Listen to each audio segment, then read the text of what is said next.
Bien, bonsoir, bonjour, bon après-midi, en fait, bon dimanche à tous. Ouais, les Brestois, on leur a mis une Tyson Fury Ngannou. C'est-à-dire que, hein, la décision de l'arbitre de nous accorder ce penalty en fin de match, elle est généreuse, les mecs. Elle est généreuse, parce que Kolo Muani, ouais, il touche la balle le premier. Ouais, le mec lui touche le pied, mais il la met loin, sa balle, jamais il la récupère. Si le mec le touche pas, jamais il récupère la balle derrière, jamais. Donc, tu t'en sors avec ce penalty qu'en plus Mbappé rate, mais que le gardien repousse dans ses pieds, qu'il a plus qu'à la pousser. 3-2, magnifique.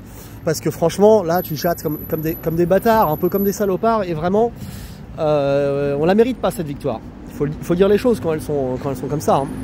On la mérite pas. Pourtant, on avait fait une très belle entame de match, les Parisiens. Pendant un quart d'heure, on joue bien, on combine, on trouve des solutions, on est agressif. Franchement, c'était beau. Zahir qui nous met son premier but magnifique, une belle frappe. Celui-là, il était parfusé comme ça lui était arrivé une fois. Belle frappe et qui nous prouve que c'est vraiment un des milieux de terrain qu'on n'avait pas, c'est-à-dire capable d'être puissant physiquement et de marquer des buts, quoi. Ça, on n'avait pas avant Zahir Emery. Merci la formation d'avoir sorti typiquement le produit qui nous manquait depuis des années. Ça c'est vraiment heureux.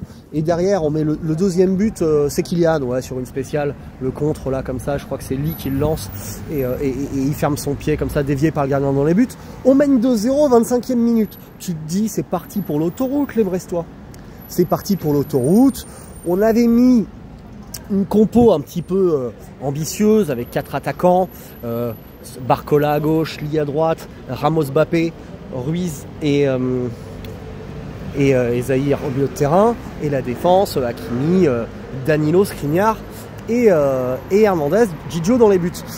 Moi je m'étais dit au début du match, bah écoute, tu joues à Brest, tu as le droit de jouer à 4 attaquants, tu as un effectif avec beaucoup d'attaquants, la rotation comme ça elle est bien, ça leur permet d'avoir du temps de jeu. Tu vois, les Lee, les Barcola, ça a besoin d'avoir du temps de jeu, parce que si tu fais jouer 10 minutes par-ci par-là, tu te retrouves avec des Draxler, tu vois, c'est-à-dire des mecs qui savent plus mettre un pied devant l'autre. Donc tu es obligé de les faire jouer régulièrement comme ça pour qu'ils aient du temps. Mais de faire ça en même temps que tu faisais tourner derrière et au milieu, parce que tu n'avais pas Ugarte non plus, de ne pas mettre Marquinhos et d'avoir une charnière centrale, Skriniar, Danilo, qu'on sait être lourde, avec 4 attaquants, c'était un peu prendre des risques. Anyway, tu mènes 2-0 au bout de 25 minutes, tu es tranquille dans ce match. C'est le déluge, bam, tout se passe bien. Et puis d'un coup, le soleil apparaît, tu vois. Et puis avec le soleil, je sais pas, on s'est dit viens on va se faire bronzer à Brest, quoi. On va se faire une petite galette de saucisse, tranquille, on trempe dans la moutarde, comme ça, il est bon, on va faire un tour à la plage, et puis d'un coup tu oublies que tu joues au foot, quoi. Tu oublies que tu joues au foot, et du coup sur un centre, les mecs, alors que tu as mis Skriniar et Danilo, tes deux Golgoth là, qui font 2 mètres chacun, il arrive à entre les deux, mettre un but de la tête, quoi. Alors Skriniar il est un peu court, Danilo il est un peu devancé, comment c'est possible? Alors que c'est réduit sur 2 mètres, ils sont vraiment collés. Ça, c'est très énervant, juste avant la mi-temps. Bon, t'es pas très inquiet à la mi-temps, parce que t'as maîtrisé cette première mi-temps. Mais tu vois, ça les a remis. Et du coup, en deuxième mi-temps, bah, je sais pas. Deuxième mi-temps, t'avais plus d'idées, t'avais plus de jeu. Les Brestois étaient remontés, ils sont à domicile, hein, c'est normal, il faisait beau, le soleil, le public commence à chanter, ils s'emballent, ils s'enflamment, tu vois. Et ils finissent par égaliser. Et en vrai, dans cette fin de match, t'es plus près du 3-2 des Brestois que du 3-2 des Parisiens. Parce que toi, t'arrives plus à rien. Alors, tu commences à faiblir un petit peu partout.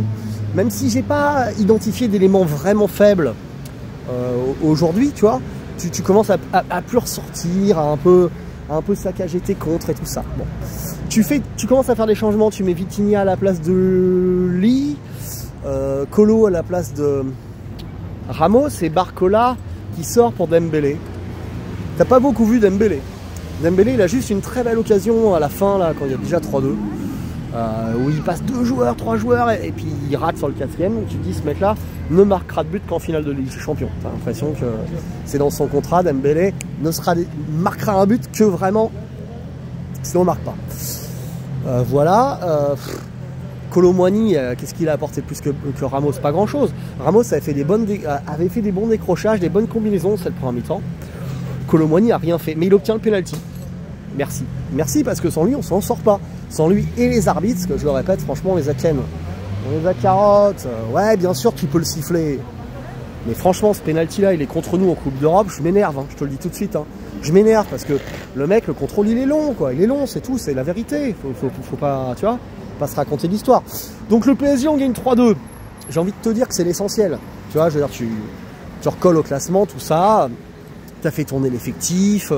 Tu as joué avec un schéma ambitieux. Mais moi, ce que je comprends pas, c'est comment tu passes de ce 2-0 que tu maîtrises en 25 minutes et que tu es parti pour en remettre 5, quoi. Certes, le gardien te fait des biseaux, là, il a fait 3-4 arrêts qui évitent le 3e plusieurs fois. Mais quand même, comment tu te relâches à faire que ces mecs-là, les Brestois, enfin c'est les Brestois, quoi, tu vois, arrivent à revenir dans le match sans être non plus extrêmement dominateur ni extrêmement dangereux, quoi. Tu arrives à prendre 2 buts comme ça, tu sais pas trop. Bon, écoute, on s'en bat les couilles, on a gagné, on est content. 3-2 pour le Paris Saint-Germain à Brest, c'était l'essentiel pour recoller au classement. Mais hein, faut rester humble, les Parisiens, on n'est pas bon, on n'est pas très bon. On a vraiment beaucoup de boulot encore.